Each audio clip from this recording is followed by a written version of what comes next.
Coucou, j'espère que tu vas bien. On se retrouve pour une nouvelle vidéo. Alors, installe-toi confortablement, prends ton thé, moi j'ai le mien, ton carnet et mets-toi à l'aise pour qu'on puisse discuter de tout ça et commencer l'année 2023 sous le signe de la discipline. Si tu ne me connais pas, je me présente, je m'appelle Loïsa, je suis coach certifiée, je réalise des programmes d'entraînement et j'ai lancé ma marque d'accessoires sportifs Peach Day Essentials. Ce sont donc les essentiels pour ton Peach Day ou plutôt ta séance fessier si tu n'es pas encore familière avec ce nom-là. Mais en tout cas, si tu veux rejoindre la famille, tu peux me suivre sur TikTok, Twitter, Instagram, Twitch aussi. Et puis, n'hésite pas à t'abonner sur la chaîne YouTube et à liker cette vidéo si tu l'apprécies.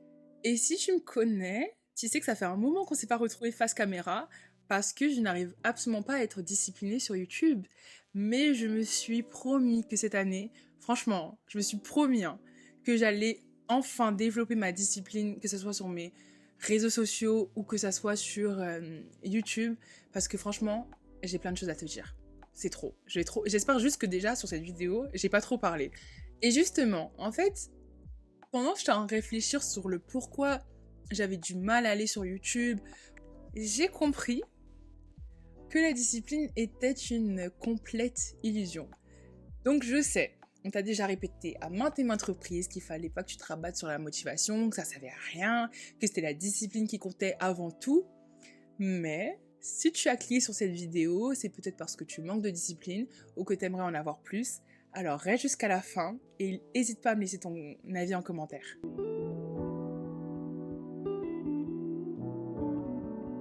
Sur Instagram, au début du mois, je t'ai demandé comment tu évoquais la discipline. Et j'ai eu pas mal de définitions d'abord. Donc, c'est maintenir ses objectifs fixés. C'est faire ce qui doit être fait en tout temps, surtout quand la motivation n'y est pas. C'est ne pas remettre à demain. Et j'ai d'autres personnes qui ont été plus vulnérables et qui m'ont dit « La discipline me fait peur, j'ai l'impression d'avoir une pression supplémentaire. Moi, ce mot me stresse et me met directement la pression. » Et franchement, je suis totalement d'accord avec eux. Moi, ce mot, pour moi, il est trop strict, il est trop sérieux. J'ai vraiment un problème avec le mot discipline. Donc, j'ai essayé de le redéfinir. D'abord, on va dire que la vraie définition de la discipline, c'est le fait d'écouter ta voix intérieure et d'agir en fonction de celle-ci, quels que soient tes sentiments, tes autres influences et tes tentations. C'est clairement la clé de la maîtrise de soi. Et comme j'avais du mal à aborder ce terme, j'ai essayé déjà de le rendre à ma sauce. Pour moi, la discipline, c'est la plus grande forme d'amour que tu peux avoir envers toi-même. Parce que tu fais ce que tu dis, tu honores tes engagements, tu respectes ta parole et tu aimes ce que tu deviens grâce à ça. Quand j'étais jeune, j'étais très disciplinée parce que j'avais beaucoup d'activités extrascolaires. Donc, par exemple, je faisais de la natation, j'allais m'entraîner 5 fois par semaine et ça pouvait même m'arriver qu'en vacances, je pique des longueurs parce que je voulais garder ma performance. À côté de ça, je faisais de la danse, donc même après les cours, j'avais toujours 2-3 chorés à réviser et je m'assurais de le faire parce que je savais que sinon, quand j'allais retourner à la séance d'après, mes potes là, ils allaient me taper sur les doigts. Et franchement, je me suis posé la question, mais pourquoi je suis aussi déterminée à faire tout ça d'activité?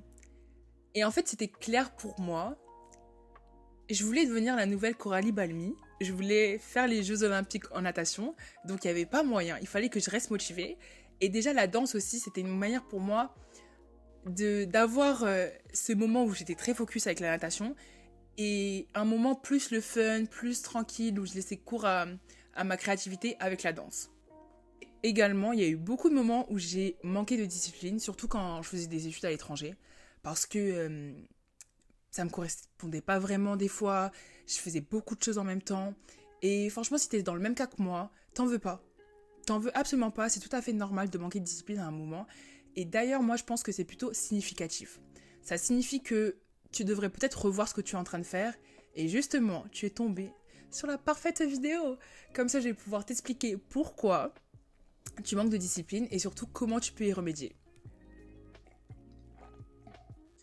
Alors, comme je t'ai dit déjà, j'entends énormément de personnes dire, et surtout dans le monde du fitness, que la motivation ça ne sert à rien, que tu ne dois pas te rabattre sur ça, qu'il faut vraiment que tu te concentres sur la discipline, que c'est la discipline qui va te sauver quand tu manques de motivation, etc. Mais est-ce que tu sais qu'est-ce que la motivation ? La motivation, c'est le fait de te rappeler en une fraction de seconde pourquoi tu as décidé que tu allais t'entraîner cette semaine.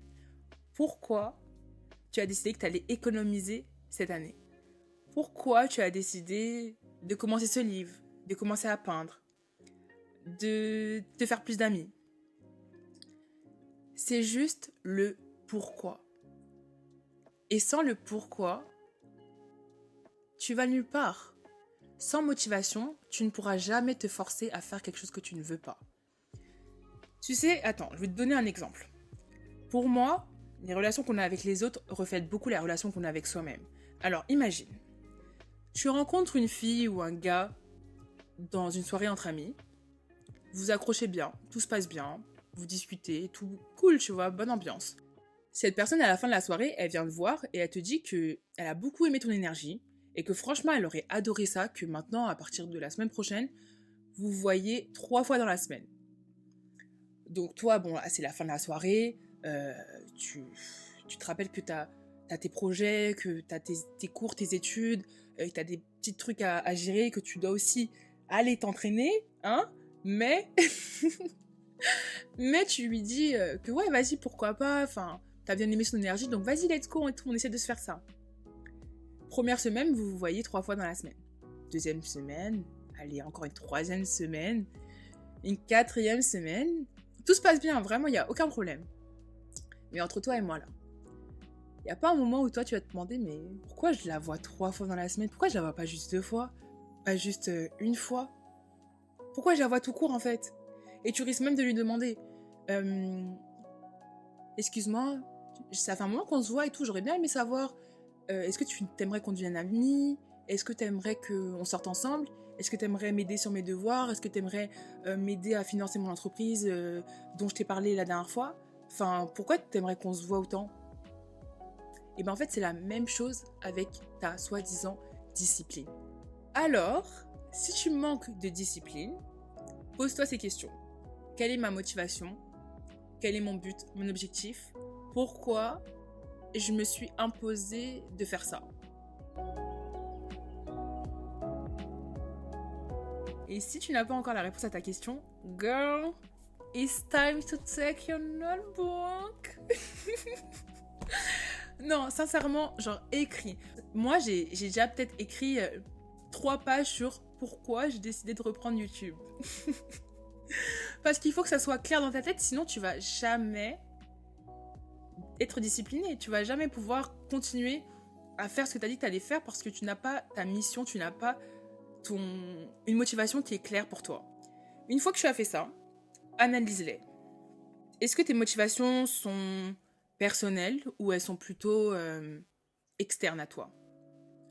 Je te dis ça parce que, on va pas se mentir, le plus souvent, on fait ces études-là parce que papa et maman voulaient qu'on le fasse. On décide d'aller s'entraîner à la salle de sport parce que notre copain nous a dit qu'on avait pris du poids. On décide d'aller à la salle de sport parce qu'on a vu une fille sur Instagram avec un tarpé, t'as peur, donc on veut le même. Et vu qu'elle fait ça, bah vas-y, on va le faire. Sincèrement, il est important que tes motivations soient personnelles. Si tu te rabats sur des motivations qui sont externes à toi, tu vas vite te démotiver en fait parce que c'est temporaire, c'est éphémère et je l'ai déjà vécu parce que moi au début je vais pas te mentir, je me motivais par rapport à ce que je voyais sur les réseaux sociaux et un jour j'ai été tellement déçue que je me suis dit en fait Loïsa, sois ton propre body goal. Arrête d'essayer de devenir comme elle, comme celle-ci, tu peux être ton propre objectif personnel. Et franchement, dès que j'ai pris la décision que j'étais mon propre body goal, j'ai commencé à faire en fonction de moi, de ce que j'aime, en fonction de ma morphologie, en fonction du temps que j'avais. Et j'ai commencé à pouvoir personnaliser mes entraînements parce que je savais exactement les zones que je voulais travailler. Et j'ai aussi évité de culpabiliser pour rien parce que Même si tout le monde s'entraîne 5 fois dans la semaine, moi j'avais le temps de m'entraîner que 2 fois et ça me convenait en fait. Parce que j'allais à mon rythme et pas au rythme des autres. Ensuite, une fois que tu as fait ça, peaufine ta direction. Je prends l'exemple. Tu veux perdre du poids. Tu veux perdre combien de kilos? Pourquoi? Comment? T'es sûr que tu veux perdre du poids? Tu veux pas plutôt perdre de la graisse? Est-ce que tu veux avoir un corps plus athlétique, plus tonique? Ou tu veux juste voir ton chiffre sur la balance baisser? Est-ce que tu veux pouvoir aller courir? Ou tu veux plutôt apprendre à nager?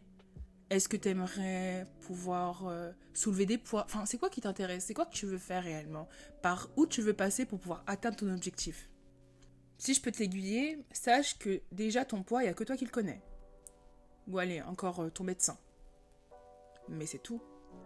Tu n'es pas défini par ton poids. Tu es défini par ton apparence à la limite. Je te conseillerais de plutôt te focaliser sur ça. C'est pour ça que moi je prends énormément de photos, de vidéos de moi et que je me mesure. Parce que je trouve que c'est une manière plus concrète de voir mes résultats. Et surtout qu'en plus de ça, si tu es une personne qui veut aller t'entraîner à la salle de sport, tu vas vite réaliser que le chiffre sur la balance va pas autant baisser que tu l'espérais. Parce qu'il n'est pas totalement possible de perdre de la graisse de manière localisée, mais par contre, il est possible de choisir les zones où tu veux prendre du muscle. Et si tu ne le savais pas, c'est la création de masse musculaire qui active la combustion des graisses. Donc si par exemple, tu passes un temps fou à travailler tes fessiers pour les prendre en masse, tu vas tout de même brûler des calories et donc affiner le reste de ton corps. Je l'ai fait, donc personne ici peut venir dans les commentaires me dire que non, c'est faux, tu racontes n'importe quoi. C'est comme ça que j'ai perdu du poids. J'ai concentré toute mon énergie à prendre des cuisses, à prendre des fessiers et j'ai travaillé aussi le reste de mon corps, mais pas autant et pas aussi lourd que mes fessiers. De cette manière, dès que tu auras les zones que tu veux travailler, ça va être plus facile pour toi de choisir tes entraînements, enfin surtout tes exercices. Et tu vas peut-être éviter de passer 1 heure sur le tapis à courir ou marcher juste parce que tu veux voir le chiffre de ta balance baisser. Et d'ailleurs, tu devrais l'ajouter cette balance. Moi, je pense. Et aussi, moi, il y a un truc qui a tout changé. C'est que personnellement, j'ai arrêté de vouloir devenir et j'ai plutôt cherché à être. Je m'explique.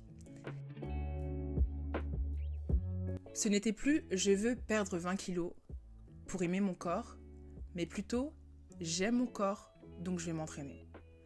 Ce n'était plus « je veux devenir comme ça », mais plutôt « je suis comme ça, alors je pars d'où je suis ». En fait, je trouve que parfois, le fait de vouloir devenir, le fait de se projeter dans le futur, ça fait en sorte que d'une manière ou d'une autre, parfois tu vas justement remettre les choses à demain.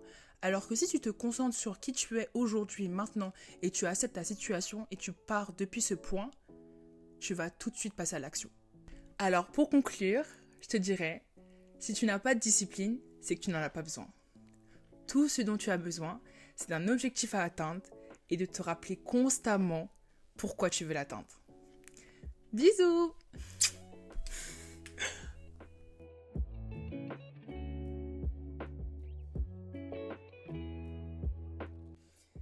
Hey babe, si tu vas dormir, tu me dis, hein. Mais si tu bosses, appelle-moi direct. Putain, mais j'ai laissé ça.